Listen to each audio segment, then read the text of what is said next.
bah j'étais encore un peu endormi. Heureusement, le maillot réveille. Régis Maillot, bonjour Régis. Il y a quelqu'un, Patrick?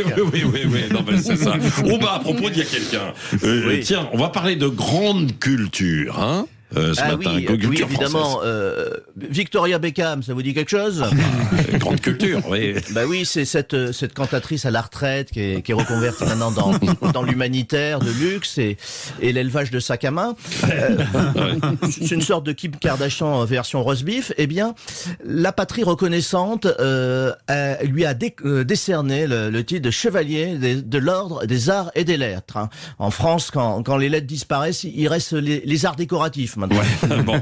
Cette distinction lui a été remise au titre de créatrice de mode, Régis. Exactement. La République sait reconnaître les génies. On est passé de la Pléiade à Gala.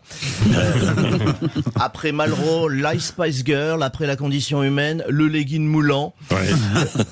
Alors, consécration culturelle majeure, vous avez vu, c'est Rachida Dati elle-même qui lui a remis la médaille. On l'a senti très émue, Rachida. L'effet miroir, sans doute. Hein. Et d'habitude, c'est à elle qu'on offre des bijoux pour des emplois fictifs. Bon, c'était une belle cérémonie, paraît-il. Hein.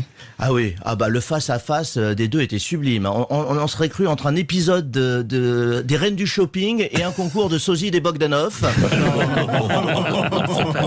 Oh ma chérie, il est magnifique ton Vuitton. Non, c'est un Carlos Ghosn. Ah pardon. Alors Victoria Beckham portait un magnifique sac Hermès Kelly en alligator à plus de 72 000 $. Même l'alligator ignorait qu'il valait aussi cher.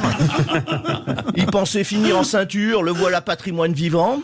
Il faut le savoir que maintenant la culture avance dans notre pays. On est passé donc de la Boétie à l'avenue Montaigne, de l'essai humaniste à l'essai de couture. Alors prochaine étape, Nabila à l'Académie française pour l'ensemble de son œuvre linguistique. Ah bah oui. Alors il y avait cette cérémonie et pendant ce temps-là il y avait une autre cérémonie. Attention, mon cher Régis, hein, Emmanuel Macron qui recevait en grande pompe le Premier ministre du Groenland et la Première ministre allemande d'ailleurs. Là aussi, on était dans l'inédit. Hein.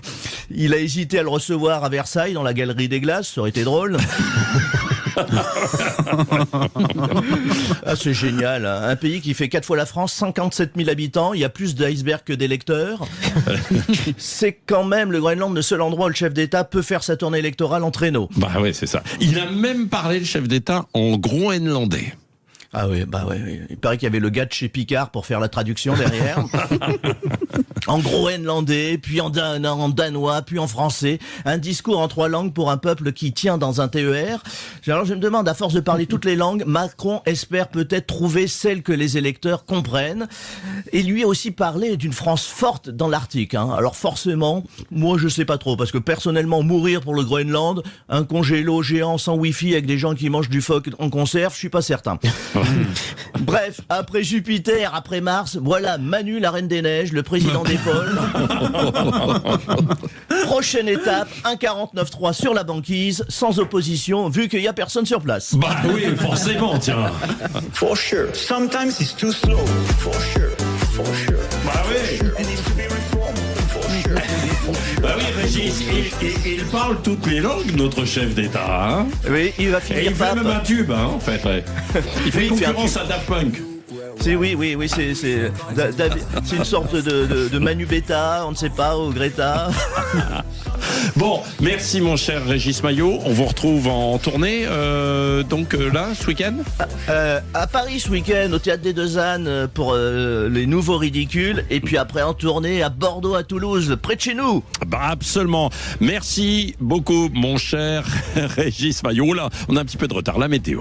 For sure.